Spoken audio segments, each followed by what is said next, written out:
Greetings gastronauts, this is KeefCooks. I'm Keef, and you will notice I'm not wearing my pinny today. That's because I'm not cooking. I'm going to talk a bit about a few things.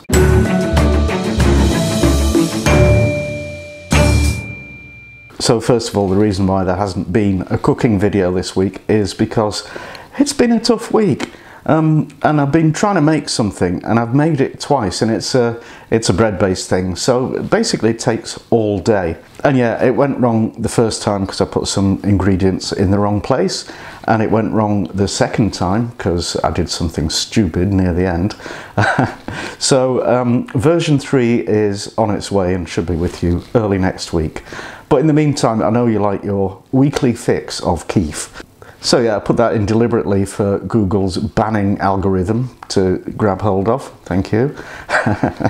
Anyway, so what am I going to talk about? Well, there's some things that I've been wanting to mention for a while, but two of them to do with YouTube. The first is captions, subtitles, and why I insist on using them. The second thing is to do with YouTube notifications of when I upload a new video and how you make sure you get those. A little thing, one of my fans made something KeefCooks related and sent me a picture, and I'm absolutely blown away by it, so I want to share it with you lot.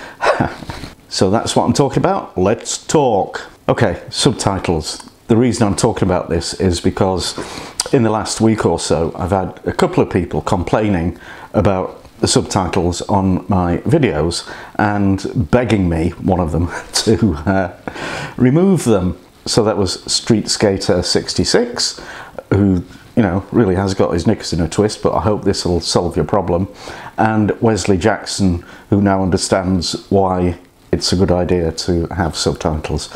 So the reasons, apart from the obvious one, it's great for deaf and people with, you know, not very good hearing. 2, it's good for people whose native language isn't English. Sometimes my pronunciation or enunciation isn't that great, and sometimes I use idioms that might be, you know, they might need to look them up, and yeah, so that helps them. And the third point is related to that, because if you have a properly written set of subtitles, which, you know, I do write them by hand, they're not auto-generated, then it should be easier for Google's translation software to translate it into any language, because it's working from the original file, not their, you know, very often very comic and amusing auto-generated things. And the fourth reason is SEO. YouTube search engine should be looking at that file for clues about what the video is actually about.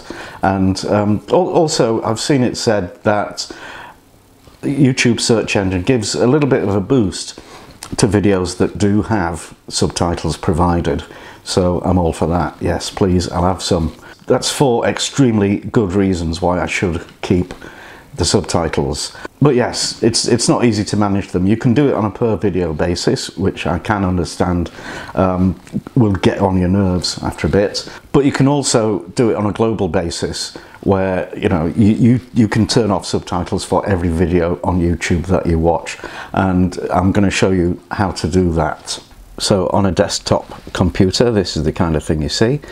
Actually, you're seeing some extra stuff there because I'm logged in as a creator.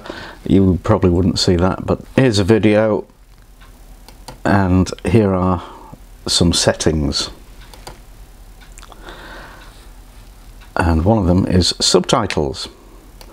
So if you click on that, I've got them off.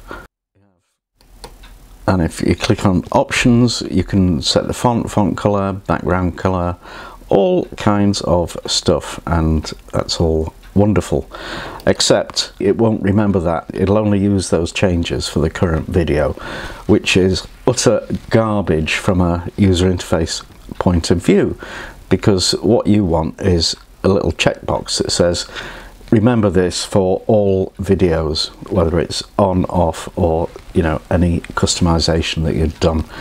So yeah, 0 points to YouTube's designers, developers for that. Well done. Not. What you need to do, if you want to permanently turn off subtitles, you can either, you can click well, that's called a hamburger menu. and scroll down that to the bottom and you get to settings, or you can click your little avatar and more quickly get to settings. And there's all kinds of stuff in settings, so click on playback and click on always show captions if you want it to always do that, or uncheck it if you don't want to see another caption in your entire life. And that's it, actually. I realise that this is rubbish as far as interface design goes, but you know, this is YouTube. Interface design is not their forte. So to access the settings on a mobile, you need to click these three red dots in the top right, and there's your options, and there's captions, and well, you can't customize it apparently, but you can turn them off. So that's subtitles taken care of.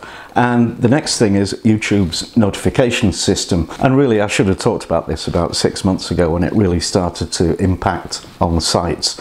But, you know, I was too busy cooking. So yeah, I think probably about a year ago, YouTube changed their notification system. It used to be you subscribe to a channel and you would get notified when there was a new video, unless you then unsubscribed or opted out of getting those notifications. And that worked fine, but then YouTube changed it. And in typical YouTube fashion, they didn't bother telling anybody they'd changed it. You know, us creators didn't get notified, users didn't get notified, and a couple of months after that, people started to notice that they were no longer getting notifications from channels that they'd previously subscribed to. And yeah, it was a bit baffling. And then other people noticed that if you subscribe to a new channel after the change had been made, there's a little alarm bell.